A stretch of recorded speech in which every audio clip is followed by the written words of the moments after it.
Pakistan team का कुछ पता नहीं चलता है, कब इसकी तारीफ करनी है, कब इसको क्रिटिसाइज करना है। अभी हफ्ते पहले इन्होंने दुनिया की मजबूत तरीन टीम को आसानी से लाहौर में टेस्ट मैच हरा दिया और सब चीजें ठीक चली। वहां पे रिवर्स स्विंग भी बहुत अच्छी थी, स्पिनर्स ने भी कामयाबियां ली। उसके बाद फर्स्ट इनिंग्स में बहुत अच्छी बैटिंग की, सेकंड इनिंग्स में वहां पे भी लड़खड़ाया, मगर वो क्योंकि लीड थी 140 की, सो वो मुकाबले में इतनी ज्यादा वो झलकी उसकी दिखी नहीं, वो जो डिबैकल था सेकंड इनिंग्स का। मगर सेकंड इनिंग्स की जो एक कारकर्दगी है उसके ऊपर कब से जो है वो फिंगर्स पॉइंट हो रही हैं।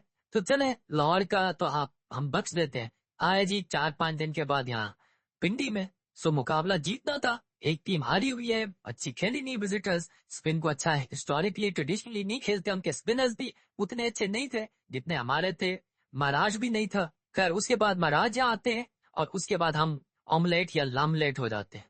और 4 दिन में ही ऐसे लगा कि वो होम टीम है और हम विजिटर्स हैं। बहुत खराबियां हुई। पहली इनिंग्स में चलो स्कोर आपने कर लिया और ऐसा लगा कि 333 काफी रन हो गया, फिर आपने 400 करवा दिए, उनकी 4 विकेटें आखिरी की 200 से ज्यादा स्कोर कर गई। और फिर बॉलिंग जो उन्होंने की वो हमसे ज्यादा बेहतर स्पिन बॉलिंग की, फास्ट बॉलिंग हमसे बेहतर की, जिसकी वजह से हम फिर से प्रेशर में आ गए। 71 रन की लीड। ये सब मैं आपको स्टैट्स इसलिए बता रहा हूँ क्योंकि इसके पीछे एक हिस्ट्री चल रही है।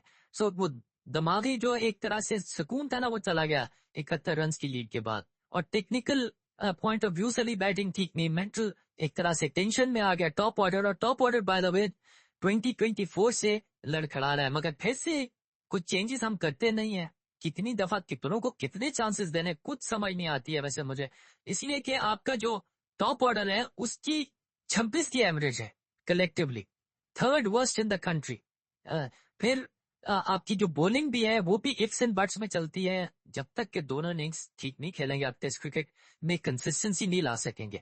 सो साउथ अफ्रीका ने आपसे अच्छी स्पिन बॉलिंग की, पेस बॉलिंग की और उनके टैक्टिक्स भी बहुत अच्छे थे और उन्होंने करके दिखाया कि किस तरह से वापसी कर सकते हैं आप, अगर आपके पास दिल है, आपके जो टेम्परामेंट आप स्ट्रांग है और जो डिफीट से जो है वो आप सीखते हैं और खड़े होते हैं। अब पाकिस्तान अगर मैच जीत नहीं सकते थे तो एटलीस्ट ड्रॉ तो कर सकते थे, सीरीज जीतनी बहुत बड़ी एक अचीवमेंट थी। बट ये प्रोसेस चल रहा है, ये सेकेंड इनिंग्स का डिबैकल ये तो ऑन द कार्ड्स ही हो गया। फिर वेस्ट इंडीज के अगेंस्ट भी एक मैच जीते, दूसरा मैच हार गए। वो एक तरह से ये लॉटरी पिचेस कई दफा बन जाती है पाकिस्तान के लिए खास तौर पे, तो जो एडवांटेज मिलता है वो डिसएडवांटेज में बदल जाता है।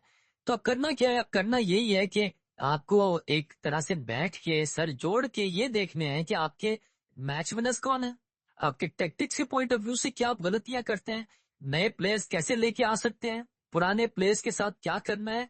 एक आपको टर्म रखेंगे ना, क्योंकि अगर आप ये प्राइवेट ऑर्गेनाइजेशन में इस तरह से फेलियर्स हो तो आपकी छुट्टी करा देंगे, वो नया भर्ती कर लेंगे बंदा। मगर यहाँ पे नया भर्ती भी नहीं होता है, पुरानों के साथ चलते रहते हैं। आपको पता भी है कि इन्होंने चलना नहीं है, इनकी वीकनेसेस हैं जो कि अच्छी टीम एक्सपोज करेंगे, मगर वो टस से मस नहीं होते हैं। और इसलिए जो है ना फ्रस्ट्रेशन होती है, लेकिन दिल कुड़ता है क्योंकि ये चीजें जीतने वाली हैं। ये आगे चल के पाकिस्तान की प्रोजेक्शन, प्रमोशन, एडवर्टाइजमेंट के लिए ये बेहतरीन एक प्लेटफॉर्म है। बट अगर आप हारेंगे तो फैंस भी बदल होंगे।